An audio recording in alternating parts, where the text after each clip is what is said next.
প্রিয় শিক্ষার্থী, এ পর্বে আমরা চতুর্থ ভাগ নিয়ে কথা বলবো। সংবিধানের চতুর্থ ভাগ শুরু হবে অনুচ্ছেদ ৪৮-এ, শেষ হবে ৬৪-তে। তাহলে ৪৮ থেকে ৬৪ এই চতুর্থ ভাগ হচ্ছে নির্বাহী বিভাগ। আমরা নির্বাহী বিভাগের প্রথম পরিচ্ছেদে দেখতে পাচ্ছি রাষ্ট্রপতি। ৪৮ থেকে ৫৪ অনুচ্ছেদ পর্যন্ত রাষ্ট্রপতির সংক্রান্ত যে বিষয় রয়েছে সেই বিষয়গুলি, যেমন ৪৮ অনুচ্ছেদে রয়েছে রাষ্ট্রপতি নিয়োগ সংক্রান্ত বিষয়। রাষ্ট্রপতি হচ্ছেন রাষ্ট্রের প্রধান নির্বাহী। ৫৬-৩ অনুচ্ছেদ অনুযায়ী তিনি প্রধানমন্ত্রী নিয়োগ করবেন এবং ৯৫-১ অনুচ্ছেদ অনুযায়ী তিনি প্রধান বিচারপতি নিয়োগ করবেন। এছাড়া সকল কাজ তিনি প্রধানমন্ত্রীর সুপারিশ ক্রমে করবেন। ক্ষমা প্রদর্শনের অধিকার, যে কোনো অপরাধীর ক্ষমা প্রদর্শনের অধিকার রাষ্ট্রপতি রাখেন। ৪৯ অনুচ্ছেদ। ৫০ রাষ্ট্রপতির পদের মেয়াদ। একজন রাষ্ট্রপতি ৫ বছরের জন্য নিয়োগপ্রাপ্ত হবেন, তবে তিনি ২ মেয়াদে নিয়োগপ্রাপ্ত হতে পারবেন। অনুচ্ছেদ ৫১ রাষ্ট্রপতির দায়মুক্তি। রাষ্ট্রপতি জবাবদিহিতা থেকে মুক্ত থাকবেন। তার বিরুদ্ধে ফৌজদারি মামলা এবং গ্রেপ্তারি পরোয়ানা জারি করা যাবে না। অনুচ্ছেদ ৫২ রাষ্ট্রপতির অভিশংসন। রাষ্ট্রপতি যদি গুরুতর অপরাধ করেন, যেমন সংবিধান লঙ্ঘন, অনৈতিক কাজ, এমন ঘটনা ঘটলে ২/৩ সংসদ সদস্যদের ভোটে রাষ্ট্রপতিকে অভিশংসন করানো যাবে। ৫৩ অসামর্থ্যের কারণে রাষ্ট্রপতির অপসারণ হতে পারে। ৫৪ অনুপস্থিতি প্রভৃতির কালে রাষ্ট্রপতির দায়মুক্তি। রাষ্ট্রপতি পদে স্পিকার থাকবেন। ৫৪ অনুপস্থিতি প্রভৃতি কালে, অর্থাৎ রাষ্ট্রপতি যদি অনুপস্থিত থাকে, রাষ্ট্রপতির দায়মুক্তি থাকবে। এ সময় রাষ্ট্রপতির পদে থাকবেন স্পিকার, বা স্পিকার রাষ্ট্রপতির দায়িত্ব পালন করবেন।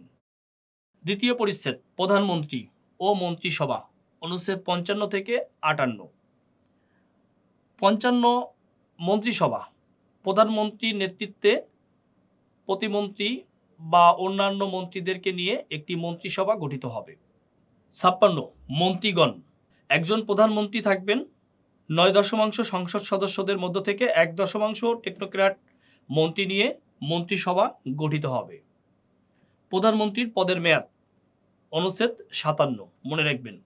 ৫৮ অন্যান্য মন্ত্রীর পদের মেয়াদ, অর্থাৎ এখানে ব্যাখ্যা দেওয়ার কিছু নেই। ৫৭, ৫৮ এখানে প্রধানমন্ত্রী ও মন্ত্রীর পদের মেয়াদ নিয়ে কথা বলা হয়েছে। এবার তৃতীয় পরিচ্ছেদ স্থানীয় শাসন। অনুচ্ছেদ ৫৯ থেকে ৬০।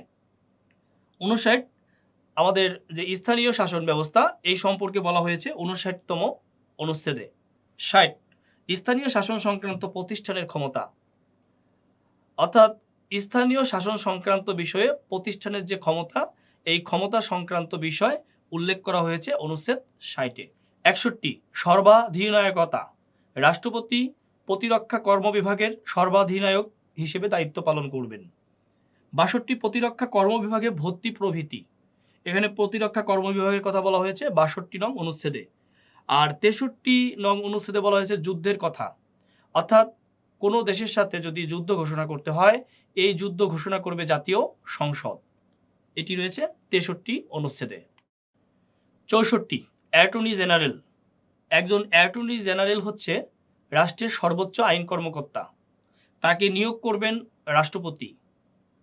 তার মেয়াদ নির্ধারণ করবেন রাষ্ট্রপতি।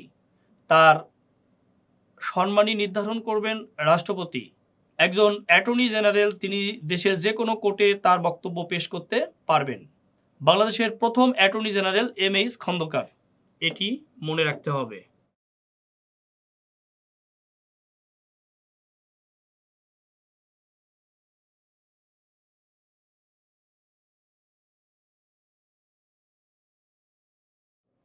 প্রিয় শিক্ষার্থী, এত সময় আমরা অনুচ্ছেদগুলি বিশ্লেষণ করলাম।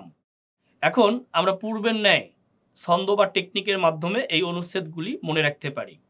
দেখেন, ৪৮, ৪৯, ৫০ রাষ্ট্রপতির ক্ষমার মেয়াদ অধিকার। ৫১, ৫২, ৫৩, ৫৪ দায়মুক্তি অভিরাপোষ স্পিকার।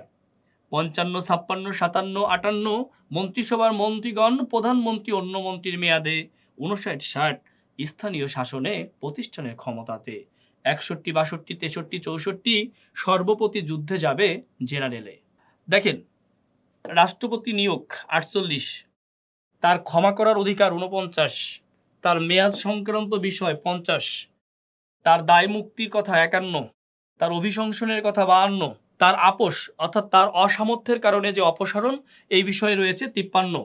স্পিকার অর্থাৎ রাষ্ট্রপতি যদি কোনো কারণে অনুপস্থিত থাকে বা কোনো কারণে যদি অপসারণ করা হয়, পরবর্তী রাষ্ট্রপতি নিয়োগ করার আগ পর্যন্ত দায়িত্ব পালন করবেন স্পিকার, এটি 54। মন্ত্রিসভা গঠন এটি 55, মন্ত্রীগণ এটি 56, প্রধানমন্ত্রীর মেয়াদ ও অন্য মন্ত্রীর মেয়াদ 57 এবং 58। স্থানীয় শাসন ব্যবস্থা এটি হচ্ছে 59, প্রতিষ্ঠানের ক্ষমতা 60, সর্বাধিনায়ক রাষ্ট্রপতি সর্বাধিনায়ক প্রতিরক্ষা কর্ম বিভাগের এটি 61। প্রতি অর্থাৎ আপনাদেরকে আগেই দেখিয়েছি প্রতিরক্ষা কর্ম বিভাগে ভর্তি প্রভৃতি, প্রতিরক্ষা কর্ম বিভাগে ভর্তি প্রভৃতি 63। জাতীয় সংসদ যুদ্ধ ঘোষণা করবে জেনারেল অ্যাটর্নি জেনারেল 64। আশা করি এগুলি বুঝতে পেরেছেন এবং আমরা আমাদের চতুর্থ খণ্ডটিও শেষ করলাম। আমরা আগামী পর্বে থাকবে পঞ্চম খণ্ড দেখার আমন্ত্রণ জানিয়ে এই খণ্ডটি এখানেই শেষ করছি। সবাইকে ধন্যবাদ।